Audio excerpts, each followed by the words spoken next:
Hello बच्चों, देखिए आप सभी का अपना प्यारा सा YouTube channel toppers classes S में फिर से एक बार स्वागत है।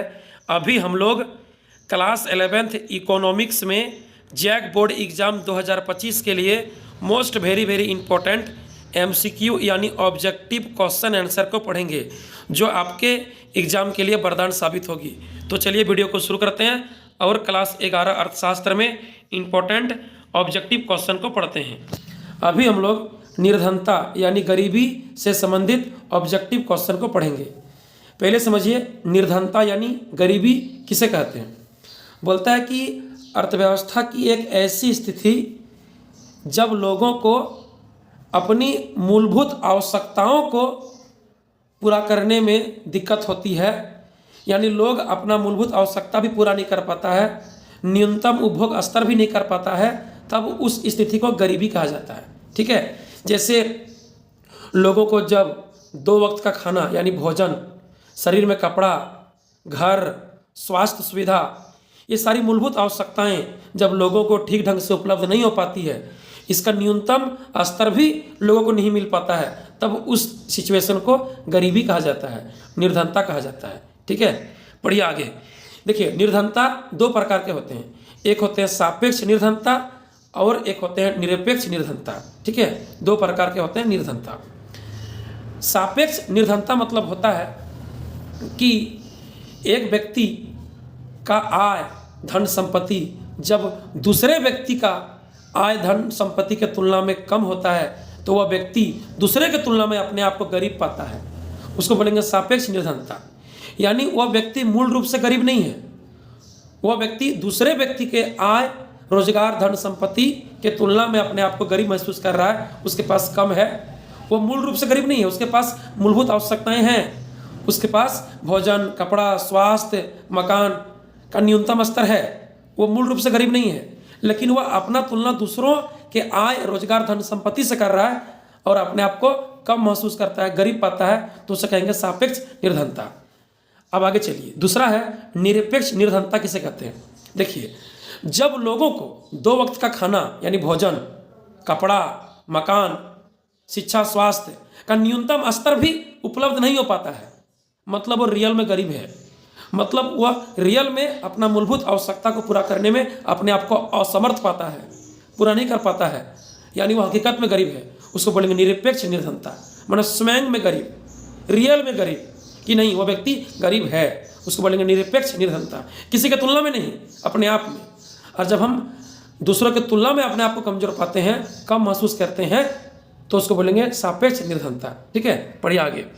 पहला सवाल है 1 नंबर क्वेश्चन, निर्धनता रेखा यानी गरीबी का संबंध है सापेक्ष निर्धनता से, निरपेक्ष निर्धनता से, उपयुक्त दोनों से, इनमें से कोई नहीं। देखिए निर्धनता रेखा यानी गरीबी का संबंध है निरपेक्ष निर्धनता से, क्योंकि निर्धनता रेखा यानी गरीबी रेखा मतलब होता है कि एक ऐसा न्यूनतम उपभोग स्तर जो सभी लोगों को अपने जीवन यापन करने के लिए चाहिए, यानी लोगों को कम से कम मूलभूत आवश्यकताएं एक न्यूनतम स्तर तक प्राप्त होना चाहिए।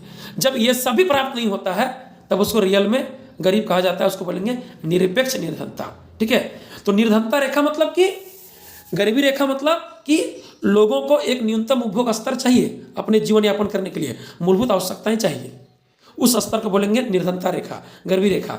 जब उससे कम मिलता है, वो भी नहीं मिल पाता है, तो उसको बोलेंगे रियल में गरीब है, हकीकत में गरीब है, बोलेंगे निरपेक्ष निर्धनता।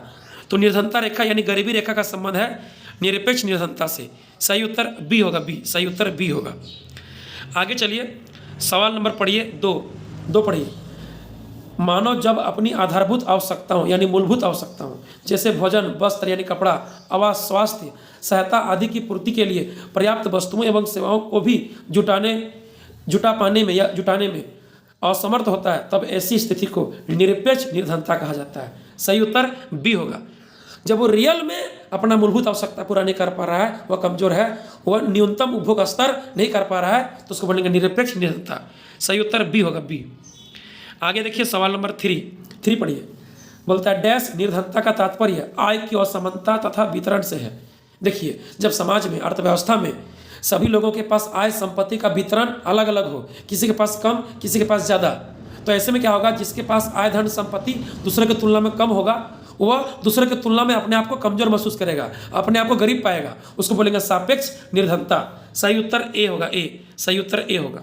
क्या बोला कि डैश निर्धनता का तात्पर्य आय की असमानता तथा वितरण से है, यानी जब समाज में आय का वितरण असमान होता है, किसी के पास ज़्यादा किसी के पास कम, तो जिसके पास कम है वह जिसके पास ज़्यादा है उसके तुलना में अपने आप को कमजोर पाता है, ठीक है, अपने आप को कम पाता है और उसको लगता है कि हम गरीब हैं। वो गरीब रियल में नहीं है, उसके पास मूलभूत आवश्यकताएं हैं, उसके पास मूलभूत चीज़ें हैं, न्यूनतम उपभोग स्तर वो कर रहा है, बट दूसरों के पास जितना है उतना नहीं है। मेरे पास आय रोजगार धन संपत्ति कम है दूसरों की तुलना में, तो अपने आप को हम गरीब महसूस कर रहे हैं, उसको बोलेंगे सापेक्ष निर्धनता। सही उत्तर ए होगा, ए। आगे पढ़िए 4 नंबर क्वेश्चन, सवाल नंबर 4 है, निर्धनता का अनुपात सर्वाधिक होता है ग्रामीण क्षेत्रों में। ये तो सबको पता है, ग्रामीण क्षेत्रों में थोड़ा बेरोजगारी होती है, आय रोजगार कम होता है, अधिकतर लोग कृषि क्षेत्र पर डिपेंड रहता है, जिससे उतना अधिक आय प्राप्त नहीं हो पाता है। यहाँ पर शिक्षा का अभाव है, बेरोजगारी है, जनसंख्या ज़्यादा है, ठीक है। भारत देश का जनसंख्या अधिकतर ग्रामीण क्षेत्रों में ही निवास करती है, तो उतना आय रोजगार मिल नहीं पाता है, जनसंख्या वृद्धि है, बेरोजगारी है, सब कोई कृषि पे ही डिपेंड है, कृषि से उतना आय प्राप्त नहीं हो पाता है, मतलब बहुत तरह का रीजन है, ठीक है। शिक्षा का अभाव है, तो निर्धनता का अनुपात सबसे अधिक होता है ग्रामीण क्षेत्रों में। सही उत्तर बी होगा, बी। आगे पढ़िए सवाल नंबर 5 पढ़िए, सापेक्ष गरीबी पाई जाती है पूंजीवादी देशों में, समाजवादी देशों में, सामंतवादी देश में, विकासशील देशों में। देखिए सापेक्ष गरीबी होता क्या है, एक दूसरे के तुलना में गरीब, रियल में गरीब नहीं। ऐसी गरीबी में लोगों के पास मूलभूत आवश्यकताएं की चीजें होती है, न्यूनतम उपभोग स्तर वह व्यक्ति कर पाता है, लेकिन दूसरा जितना कर रहा है उतना नहीं कर पा रहे हैं, मतलब हम दूसरों के आय संपत्ति रोजगार के तुलना में अपने आप को गरीब महसूस कर रहे हैं। तो ये होगा पूंजीवादी देशों में, क्योंकि पूंजीवादी देशों में क्या होता है, अनेक पूंजीपति कंपनी होते हैं, व्यापारी होते हैं, ठीक है, तो सबका आय अलग अलग होता है, आय का असमान वितरण होता है, तो किसी के पास आय धन संपत्ति ज़्यादा होता है, किसी के पास कम होता है। ऐसे में जिसके पास कम है, ठीक है, वो व्यक्ति जिसके पास ज़्यादा है उसके तुलना में अपने आप को गरीब पाता है, अपने आप को कमज़ोर पाता है, उसको बोलेंगे सापेक्ष गरीबी। तो पूंजीवादी देशों में पाया जाता है सापेक्ष गरीबी, क्योंकि यहाँ पर आय का असमान वितरण होता है, ठीक है। सही उत्तर ए होगा। जब भी आय धन संपत्ति, ठीक है, आर्थिक रूप से गरीबी की बात करेगा तो उसको बोलेंगे सापेक्ष गरीबी, ठीक है। और जब मूलभूत आवश्यकताओं भी लोगों को पूरा नहीं होगा, न्यूनतम उपभोग स्तर भी व्यक्ति लोग नहीं कर पाएगा, तब उसको बोलेंगे रियल गरीब, यानी निरपेक्ष गरीब, ठीक है। यहाँ पर सही उत्तर ए होगा। आगे पढ़िए सवाल नंबर 6, निरपेक्ष गरीबी पाई जाती है, आंसर होगा विकासशील देशों में, यानी भारत, पाकिस्तान, नेपाल, अफगानिस्तान, बांग्लादेश, भूटान, इटली, ये सब देश में क्या है, निरपेक्ष गरीबी है, मतलब बहुत सारे लोग रियल में गरीब है, बहुत सारे लोग भारत देश में, पाकिस्तान में हकीकत में उसको मूलभूत आवश्यकताएं न्यूनतम रूप से प्राप्त नहीं हो पा रही है, कि कम से कम जितना प्राप्त होना चाहिए उतना भी उसको भोजन, आवास, कपड़ा, स्वास्थ्य, शिक्षा सुविधा उपलब्ध नहीं हो पा रहा है, मतलब वो रियल में गरीब है, वो हकीकत में गरीब है। तो विकासशील देशों में देखिए, विकासशील देश किसको बोलेंगे, जहाँ पर सब लोग के पास आय रोजगार नहीं है, बेरोजगारी है, जनसंख्या ज़्यादा है, सबके पास काम नहीं है, तो यहाँ पर बहुत सारे लोग रियल में गरीब होते हैं, हकीकत में गरीब होते हैं, अपना मूलभूत आवश्यकताओं को पूरा नहीं कर पाते हैं, न्यूनतम उपभोग स्तर नहीं कर पाते हैं, कि एक न्यूनतम रूप से भोजन, कपड़ा, शिक्षा, स्वास्थ्य, आवास न्यूनतम रूप से भी उपलब्ध नहीं हो पाता है, तब उसको बोलेंगे हकीकत में गरीब, रियल में गरीब। तो निरपेक्ष गरीबी पाई जाती है विकासशील देशों में, भारत जैसे, पाकिस्तान जैसे देशों में। सही उत्तर डी होगा, डी। आगे पढ़िए सवाल नंबर 7 पढ़िए, निम्न में से कौन भारत का निर्धन यानी गरीब राज्य है, आंसर होगा बिहार। देखिए महाराष्ट्र, केरल, तमिलनाडु बहुत आगे बढ़ चुका है, ठीक है, ये विकसित राज्य है, यहाँ पर बहुत सारा फैक्ट्री है, आय रोजगार है, लोग यहाँ पर बाहर से काम करने जाता है, झारखंड बिहार का लोग, बंगाल का लोग काम करने जाता है, ये सब राज्य, ये सब आर्थिक राजधानी हुआ, यहाँ पर आय रोजगार बहुत अधिक मात्रा में है, फैक्ट्री है, उद्योग है, ठीक है, खेती बाड़ी होता है, कृषि भी अच्छा होता है, लेकिन सबसे अधिक गरीब राज्य है उड़ीसा, छत्तीसगढ़, ये सब, ठीक है। तो यहाँ पर सबसे अधिक निर्धन यानी गरीब राज्य होगा भारत का बिहार, ठीक है। महाराष्ट्र, केरल, तमिलनाडु में से बिहार सबसे यहाँ पर गरीब यानी निर्धन राज्य होगा। इनमें से बोलेगा सबसे गरीब कौन है, तो छत्तीसगढ़ है, उड़ीसा है, ठीक है, यहाँ पर होगा बिहार। सही उत्तर डी। आगे पढ़िए सवाल नंबर 8 पढ़िए, निर्धनता मापदंड के अनुसार ग्रामीण क्षेत्र में प्रतिदिन कितना कैलोरी उपभोग किया जाना चाहिए।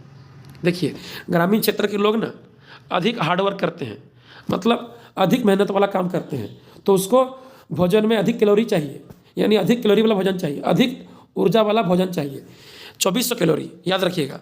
निर्धनता मापदंड के अनुसार ग्रामीण क्षेत्र में प्रतिदिन लोगों को 2400 कैलोरी उपभोग किया जाना चाहिए। आंसर होगा 2400 कैलोरी। बोलेगा शहरी क्षेत्रों में तो होगा 2100 कैलोरी, क्योंकि शहरी क्षेत्र के लोग हार्डवर्क कम करते हैं, अधिक भारी वाला अधिक मेहनत वाला काम कम करते हैं, नौकरी करते हैं, आसान वाला काम करते हैं, दुकान है, नौकरी है, सेवा क्षेत्र में काम करते हैं अधिकतर शहरी क्षेत्रों में। लेकिन ग्रामीण क्षेत्र के लोग अधिक कृषि क्षेत्र में हार्डवर्क करते हैं, अधिक मेहनत वाला काम करते हैं। ठीक है, तो इसको अधिक कैलोरी का भोजन चाहिए। 2400 कैलोरी होगा, सही उत्तर बी होगा, बी 2400 कैलोरी। आगे पढ़िए सवाल नंबर 9। निर्धनता मापदंड के अनुसार शहरी क्षेत्र में प्रतिदिन लोगों को कितना कैलोरी उपभोग किया जाना चाहिए? 2100। सही उत्तर ए होगा, क्योंकि शहरी क्षेत्र के लोग हार्डवर्क कम करते हैं, आसान काम करते हैं। ठीक है, आंसर होगा 2100 कैलोरी उपभोग किया जाना चाहिए, यानी थोड़ा सा कम, यानी भोजन में थोड़ा कैलोरी कम चाहिए, कोई दिक्कत नहीं है। लेकिन ग्रामीण क्षेत्र में लोगों को अधिक कैलोरी का भोजन चाहिए, उस लोग अधिक भात खाता है, सब्जी अधिक खाता है। देखिएगा आप जो ग्रामीण क्षेत्रों में रहते हैं, ग्रामीण क्षेत्र से बिलोंग करते हैं, वो देखिएगा थोड़ा खाना अधिक खाता है। ठीक है, उसको थोड़ा खाना का मात्रा अधिक चाहिए, अधिक एनर्जी, अधिक ऊर्जा वाला, अधिक कैलोरी वाला भोजन चाहिए उसको। 2400 कैलोरी। और शहरी क्षेत्र में लोग उतना हार्डवर्क नहीं करते, उतना मेहनत नहीं करते हैं, आसान काम करते हैं, तो उसको 2100 कैलोरी का भोजन चाहिए। इसके लिए सही उत्तर ए होगा। आगे पढ़िए सवाल नंबर 10। गरीबों का दुष्चक्र किसने दिया? देखिए, रेगनार नकरसे ने, याद रखिएगा। गरीबों का दुष्चक्र किसने दिया? रेगनार नकरसे ने। इसका मतलब देखिए, जब अर्थव्यवस्था में गरीबी होता है ना, तो गरीबी होने से क्या होगा? आदमी न्यूनतम उपभोग स्तर नहीं कर पाएगा, उसका रहन सहन निम्न हो जाता है, उसका रहन सहन निचला हो जाता है, उसके पास ठीक से आवास नहीं होता है, भोजन नहीं होता है, कपड़ा नहीं होता है। ठीक है, और गरीबी होने से क्या होता है? गरीबी होने से स्वास्थ्य स्तर ठीक नहीं होता है, आदमी पढ़ नहीं पाता है, ठीक है, उस क्षेत्र का विकास नहीं हो पाता है, बचत नहीं कर पाता है। ठीक है, कोई आर्थिक क्रिया ठीक से ढंग से कर नहीं पाता है। यानी गरीबी होने से बहुत सारा दुष्परिणाम है उसका। लोग शिक्षित नहीं हो पाएगा, स्वास्थ्य नहीं हो रह पाएगा, तो उस क्षेत्र का विकास नहीं हो पाएगा। तो ये गरीबी का दुष्परिणाम है। तो गरीबी का दुष्चक्र दिया था रेगनार नकरसे ने। आगे पढ़िए सवाल नंबर 11। निर्धनता रेखा से नीचे रहने वाले लोगों का अनुपात किस देश में अधिक है? भारत, चीन, रूस, यूएसए, मतलब यूनाइटेड स्टेट ऑफ अमेरिका, संयुक्त राज्य अमेरिका। बोलिए, निर्धनता रेखा से नीचे रहने वाले लोगों का अनुपात किस देश में अधिक है? तो भारत में है, बाकी सब देश तो विकसित देश है। चीन बोलिए, रूस बोलिए, यूएसए, संयुक्त राज्य अमेरिका बोलिए, सब विकसित देश है। विकसित देश में गरीब नहीं होता है। विकसित देश उसी को बोलते हैं जहाँ गरीब नहीं है। विकसित देश वह है जहाँ पर सबके पास अपना अपना आय रोजगार है। जब किसी देश के अर्थव्यवस्था में सभी लोगों के पास अपना आय रोजगार हो जाता है, तब उसको विकसित देश कहा जाता है। जहाँ पर कृषि क्षेत्र, औद्योगिक क्षेत्र, सेवा क्षेत्र सब विकास कर रहा है, उसको बोलेंगे विकसित देश। लेकिन भारत तो विकसित देश नहीं है, विकासशील देश है। यहाँ पर रियल में बहुत सारे लोग गरीब हैं। तो निर्धनता रेखा से नीचे रहने वाले लोगों का अनुपात भारत देश में अधिक है। सही उत्तर ए होगा, ए। आगे पढ़िए सवाल नंबर 12। भारत में गरीबी के कारण क्या है? 12 नंबर क्वेश्चन कह रहा है भारत में गरीबी के कारण क्या है? पहला ऑप्शन सीमित औद्योगिकरण, हाँ, यहाँ पर उद्योग का उतना विकास नहीं है। दूसरा, योग्य साहसी का अभाव, उस तरह पूंजीपति कंपनी मिल नहीं पा रहा है जो इन्वेस्टमेंट करेगा, जिससे लोग को रोजगार मिलेगा। पूंजी निर्माण के निम्न दर, हाँ, यहाँ पर लोग के पास आय रोजगार नहीं मिल पाता है, पूंजी निर्माण का निम्न दर है। ठीक है, सबके पास आय रोजगार नहीं है, पूंजी निर्माण नहीं हो पाता है, कामकाज नहीं है। उपयुक्त सभी होगा, सही उत्तर होगा उपयुक्त सभी, ऑप्शन डी होगा, डी। आगे पढ़िए सवाल नंबर 13। भारत के किस व्यक्ति ने सर्वप्रथम निर्धनता रेखा की अवधारणा का प्रयोग किया? दादा भाई नौरोजी ने। याद रखिएगा, दादा भाई नौरोजी ने सर्वप्रथम निर्धनता रेखा की अवधारणा का प्रयोग किया था भारत में। ठीक है, दादा भाई नौरोजी ने। आगे पढ़िए सवाल नंबर 14। 1997 में लकड़ावाला फॉर्मूले को डैश के निर्धारण हेतु स्वीकार किया गया था। निर्धनता रेखा के निर्धारण हेतु स्वीकार किया गया था। याद रखिएगा, 1997 में लकड़ावाला फॉर्मूले को निर्धनता रेखा मतलब गरीबी रेखा के निर्धारण हेतु स्वीकार किया गया था। अब ये होता क्या है समझिए बढ़िया से। देखिए, लकड़ावाला फॉर्मूला गरीबी रेखा निर्धारण के लिए एक कैलोरी आधारित दृष्टिकोण है, जिसमें ग्रामीण क्षेत्र में प्रतिदिन 2400 कैलोरी और शहरी क्षेत्रों में प्रतिदिन 2100 कैलोरी की आवश्यकता को पूरा करने के लिए आवश्यक न्यूनतम उपभोग व्यय को गरीबी रेखा के रूप में परिभाषित किया गया है। क्या बोला गया? लकड़ा वाला फॉर्मूला यही कहता है कि गरीबी रेखा निर्धारण के लिए एक कैलोरी आधारित दृष्टिकोण है। एक मानक तय किया गया है कि ग्रामीण क्षेत्र में लोगों को प्रतिदिन 2400 कैलोरी का भोजन चाहिए और शहरी क्षेत्र में लोगों को प्रतिदिन 2100 कैलोरी का न्यूनतम स्तर का भोजन चाहिए ही चाहिए। ठीक है, ये गरीबी रेखा के लिए परिभाषित किया गया है। ठीक है, आगे पढ़िए। आगे है सवाल नंबर 15 पढ़िए 15। ग्रामीण निर्धनों में शामिल है, यानी ग्रामीण क्षेत्रों में गरीब कौन है? ग्रामीण क्षेत्रों में निर्धन यानी गरीब कौन है? ग्रामीण निर्धनों में कौन शामिल है? केवल भूमिहीन श्रमिक, यानी वैसा लेबर जिसके पास जमीन नहीं है वो तो गरीब है ही। केवल सीमांत किसान, ये तो गरीब है ही। केवल गरीब किसान, सब होगा। ग्रामीण निर्धनों में सब शामिल है। केवल भूमिहीन श्रमिक भी होगा, केवल सीमांत किसान भी होगा, केवल गरीब किसान भी होगा, सब होगा, इनमें सभी होगा। ठीक है, सीमांत किसान मतलब उसके पास थोड़ा बहुत आय रोजगार है, उतना भी नहीं है। ठीक है, तो वो भी गरीब में शामिल होगा। ऑप्शन डी होगा इनमें सभी, ऑप्शन डी। आगे पढ़िए 16 नंबर देखिए। भारत में गरीबी निवारण के लिए सरकार द्वारा कौन कौन से कार्यक्रम चलाए गए हैं? भारत में गरीबी दूर करने के लिए सरकार द्वारा कौन कौन सा योजना कार्यक्रम चलाया गया है उसके बारे में बताइए। आंसर देखिए, आंसर भारत में गरीबी निवारण के प्रमुख कार्यक्रम निम्नलिखित है। पहला कार्यक्रम है स्वर्ण जयंती ग्राम स्वरोजगार योजना। क्या बोला? पहला स्वर्ण जयंती ग्राम स्वरोजगार योजना। यह योजना 1 अप्रैल 1999 से आरंभ हुई है। कब से? 1 अप्रैल 1999 से। आगे देखिए, बी नंबर है स्वर्ण जयंती शहरी रोजगार योजना। यह योजना 2 अक्टूबर 1993 से प्रारंभ की गई है। ये सब याद रखिएगा, ऑब्जेक्टिव में देगा क्वेश्चन। आगे देखिए, सी नंबर ग्रामीण रोजगार सृजन कार्यक्रम। यह योजना अप्रैल 1995 से प्रारंभ की गई है। आगे देखिए, ऑप्शन डी है अंत्योदय अन्न योजना, यानी AAY अंत्योदय अन्न योजना। यह योजना 25 दिसंबर 2000 को शुरू की गई है। इसमें BPL APL परिवारों को डीलर घर से अनाज मिलता है, चावल, गेहूं, चीनी, नमक, तेल, ये सब मिलता है। ठीक है, मैंने आगे है ई नंबर महात्मा गांधी राष्ट्रीय ग्रामीण रोजगार गारंटी अधिनियम, यानी मनरेगा। यह योजना 2005 में पारित हुआ मनरेगा। इसके बाद 2 फरवरी 2006 को लागू हुआ। ठीक है, मनरेगा। आगे देखिए, ऐप नंबर देखिए, ऐप प्रधानमंत्री आवास योजना। प्रधानमंत्री आवास योजना में शहरी शुरू हुआ था 2015 में और ग्रामीण शुरू हुआ था 2016 में, शुभारंभ हुआ था। आगे पढ़िए, जी नंबर प्रधानमंत्री जनधन योजना। यह योजना 15 अगस्त 2014 को लागू हुआ था। प्रधानमंत्री जनधन योजना 15 अगस्त 2014 को लागू हुआ था। आगे पढ़िए, एच नंबर दीनदयाल उपाध्याय ग्रामीण कौशल विकास योजना। यह योजना 25 सितंबर 2014 को शुरू हुआ था। ये सब ऑब्जेक्टिव क्वेश्चन आएगा। ठीक है, दीनदयाल उपाध्याय ग्रामीण कौशल विकास योजना 25 सितंबर 2014 को शुरू हुआ था। आगे पढ़िए, क्वेश्चन नंबर 17, सवाल पढ़िए 17 नंबर। भारत में गरीबी रेखा से नीचे रहने वाले लोगों के लिए कौन सा शब्द प्रयोग किया जाता है? BPL बिलो पॉवर्टी लाइन, यानी गरीबी रेखा से नीचे, इसको बोलेंगे गरीबी रेखा से नीचे। इंग्लिश में कहेंगे below poverty line, below poverty line यानी BPL। आगे पढ़िए, सवाल नंबर 18 पढ़िए 18। गरीबी का प्रमुख कारण क्या है? गरीबी का प्रमुख कारण है जनसंख्या वृद्धि, यस ये तो है। बेरोजगारी, ये भी है। निम्न उत्पादकता, यानी उत्पादन क्षेत्र में उत्पादन कम हो रहा है, कृषि उत्पादन कम है, औद्योगिक उत्पादन कम है, ग्रामीण क्षेत्र में उत्पादन कम है, तो उपरोक्त सभी होगा। ठीक है, भारत में गरीबी का इनमें सभी कारण है। जनसंख्या वृद्धि है, बेरोजगारी है, निम्न उत्पादकता है, उपरोक्त सभी। ऑप्शन डी होगा, डी। आगे पढ़िए, सवाल नंबर 19 पढ़िए 19 निम्न में से कौन सी एक सापेक्ष निर्धनता का उदाहरण है? सापेक्ष निर्धनता मतलब होता है रियल में गरीब नहीं। निरपेक्ष निर्धनता का मतलब होगा रियल में गरीब, कि हम न्यूनतम उपभोग स्तर भी नहीं कर पा रहे हैं, हम मूलभूत आवश्यकताओं को भी पूरा नहीं कर पा रहे हैं, तब उसको बोलेंगे निरपेक्ष निर्धनता। सापेक्ष निर्धनता का मतलब होता है कि मेरे पास आय धन संपत्ति है, हम मूलभूत आवश्यकता पूरा कर पा रहे हैं, हम न्यूनतम उपभोग स्तर कर रहे हैं, लेकिन दूसरा व्यक्ति जितना कर रहा है उतना नहीं कर पा रहा है। मतलब मेरे पास दूसरों के पास धन संपत्ति की तुलना में मेरे पास कम है, अपने आप को हम कम महसूस कर रहे हैं। ठीक है, अपने आप को हम नीचे पा रहे हैं, तब बोलेंगे उसको सापेक्ष निर्धनता। तो इनमें से सापेक्ष निर्धनता का उदाहरण है भूखमरी। भूखमरी नहीं है, भूखमरी मतलब कि उसके पास भोजन ठीक से उपलब्ध नहीं हो पा रहा है। आय का असमानता, हाँ ये है, आय का असमानता होगा। ठीक है, आय का असमानता मतलब सबके पास आय का समान वितरण नहीं है, किसी के पास ज़्यादा, किसी के पास कम। तो जिसके पास कम है वो दूसरों की तुलना में अपने आप को कमजोर महसूस कर रहा है, वो अपने आप को दूसरों की तुलना में गरीब पा रहा है, उसको बोलेंगे सापेक्ष गरीबी, सापेक्ष निर्धनता।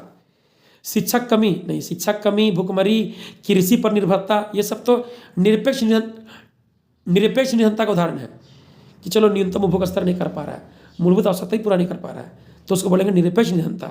इसका एग्जाम्पल होगा भूखमरी, शिक्षक कमी, कृषि पर निर्भरता।